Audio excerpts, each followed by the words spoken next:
नमस्कार, आप देख रहे हैं आई इंडिया और मैं हूं डॉक्टर पंकज सिंह गौर। यूपी में भाजपा सरकार बनने के एक साल के अंतराल में सीतापुर में हुए तिहरे हत्याकांड की गूंज राजधानी तक गूंजी थी। उस समय के आईजी जय नारायण सिंह को भी मौके पर आकर मुआयना करना पड़ा था। पुलिस ने तिहरे हत्याकांड का खुलासा कर जो कहानी गढ़कर वाहवाही लूटी थी और दोषी के साथ निर्दोषों को गंभीर मामले में जेल की सलाखों के पीछे पहुंचा दिया था।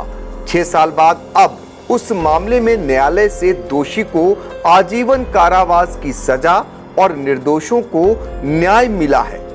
साथ ही रस्सी को सांप और सांप को रस्सी बनाने वाली पुलिस भी बेनकाब हुई है। 6 साल पूर्व झकझोर कर रख देने वाले तिहरे हत्याकांड मामले में न्यायालय ने मुख्य अभियुक्त को आजीवन कारावास की सजा सुनाई है। अदालत ने इस मामले में 6 अभियुक्तों को साक्ष्यों के अभाव में बरी भी कर दिया है। साथ ही पुलिस के विवेचक की विवेचना को अत्यंत लापरवाही पूर्ण करार देते हुए कदाचार की श्रेणी में माना है और विवेचक पर जानबूझकर साक्ष्य संकलन के बजाय साक्ष्यों को मिटाने का प्रयास किया जाना बताया है। विवेचक के विरुद्ध आवश्यक कार्रवाई के लिए डीजीपी, डीएम और एसपी को आदेश की कॉपी भी भेज दी है। अदालत से आए निर्णय के बारे में आपको बताएं, इससे पहले जान लेते हैं मामला क्या है। शहर कोतवाली इलाके के मोहल्ला गदियाना निवासी आरना बुटीक संचालिका विभा पांडे और उसकी 2 बेटियां 9 साल की आराध्या और 8 साल की आरना के अलग अलग शव मिलने से सनसनी फैल गई थी। 2 बालिकाओं के शव हरगांव थाना इलाके में अलग अलग स्थानों पर मिले थे और मां का शव शहर कोतवाली इलाके की सराय नदी से बरामद हुआ था।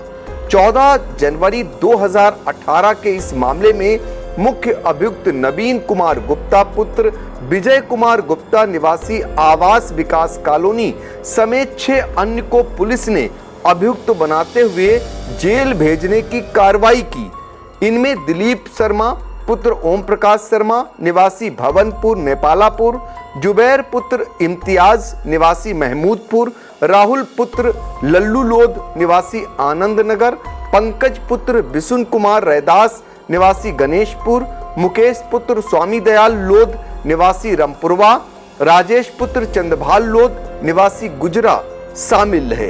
यह सभी सीतापुर के ही रहने वाले हैं। इनके विरुद्ध हत्या, साक्ष्य मिटाने और पॉक्सो एक्ट जैसे गंभीर धाराएं दर्ज की गईं। इनमें उस समय के भाजपा विधायक का एक ड्राइवर भी था जिसे पुलिस ने जेल भेज दिया था। कहते हैं कि पुलिस रस्सी को सांप और सांप को रस्सी बनाने में माहिर होती है। इस मामले में भी ऐसा ही कुछ सामने आया है। सीतापुर के अपर सत्र न्यायाधीश कोर्ट संख्या 14 और पॉक्सो एक्ट के विशेष न्यायाधीश भगीरथ वर्मा ने साक्ष्यों के अभाव में दिलीप, जुबैर, राहुल, पंकज, मुकेश, राजेश को बरी करते हुए मुख्य अभियुक्त नवीन कुमार गुप्ता को आजीवन कारावास की सजा सुनाते हुए पुलिस की विवेचना पर बड़ा सवाल खड़ा किया है। पुलिस ने जो साक्ष्य अदालत में प्रस्तुत किए और जिन साक्ष्यों के आधार पर 6 निर्दोषों का आरोप पत्र न्यायालय में दाखिल किया, वह साबित ही नहीं हो सके। हरगांव में जो नहर है, उस नहर में 2 बच्चियों की लाशें बरामद हुई थी और उन बच्चियों की लाश बरामद होने के बाद फौती सूचना पर अभियोग पंजीकृत हुआ था। ये अभियोग परिस्थितिजन्य साक्ष्यों पर आधारित था। तफ्तीश के दौरान एक अभियुक्तों की निशानदेही पर उन बच्चियों की माता विभा पांडे की लाश बरामद हुई थी।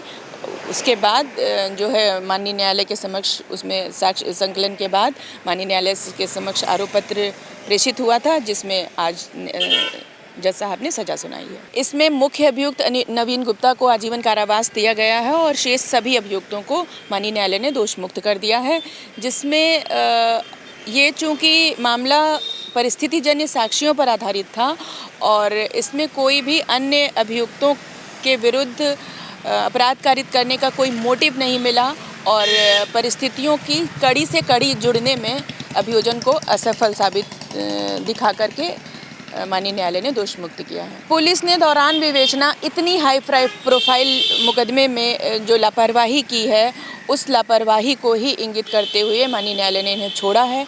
जैसे कि फर्द बरामदगी एक सेलोटेप की, जो सेलोटेप पीड़िताओं के मुंह पर चिपकाया गया था, उसकी बरामदगी घटनास्थल से दिखाई गई थी, जिस टेप को किसी भी मृतका के ऊपर चिपके हुए टेप से मिलान नहीं किया गया था।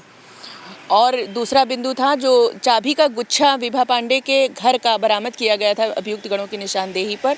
उस चाबी के गुच्छे से विभा पांडे के घर को खोल के नहीं देखा गया था कि ये इसी ताले की चाबी है। तीसरी चीज़, एक पर्स जो फर्द बरामदगी का था, जिसको माननीय न्यायालय ने ये कहते हुए कि इस पर्स को कैसे साबित किया कि ये विभा पांडे की ही पर्स है, उसको साबित करने का कोई भी साक्ष्य विवेचना के दौरान साक्ष्य संकलन में नहीं लिया गया था, ताकि कड़ी से कड़ी जुड़ पाती। और परिस्थिति जन्य साक्ष्य में दोषी सिद्ध करने के लिए विवेचना में कड़ी से कड़ी जुड़ना अत्यंत आवश्यक है। पुलिस के लिए माननीय न्यायालय ने विवेचना में घोर लापरवाही बरतने के कारण उसको माननीय डीजीसी को लेटर लिखा है। अपर सत्र न्यायाधीश और पॉक्सो एक्ट के विशेष न्यायाधीश भगीरथ वर्मा ने अपने आदेश में विवेचक इंस्पेक्टर अश्विनी कुमार पांडे द्वारा की गई विवेचना को अत्यंत लापरवाही पूर्ण माना और उसे कदाचार की श्रेणी में भी होना बताया। साथ ही टिप्पणी की, इस प्रकरण में विवेचक द्वारा की गई विवेचना निकृष्ट विवेचना का ज्वलंत उदाहरण है। ऐसा प्रतीत होता है कि विवेचक द्वारा जानबूझ कर साक्ष्य संकलन के बजाय साक्ष्य को मिटाने का प्रयास किया गया है।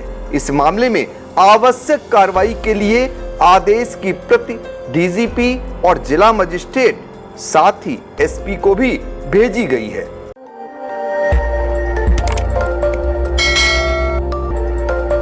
खबर आपकी, नजर हमारी। देखते रहिए आई इंडिया।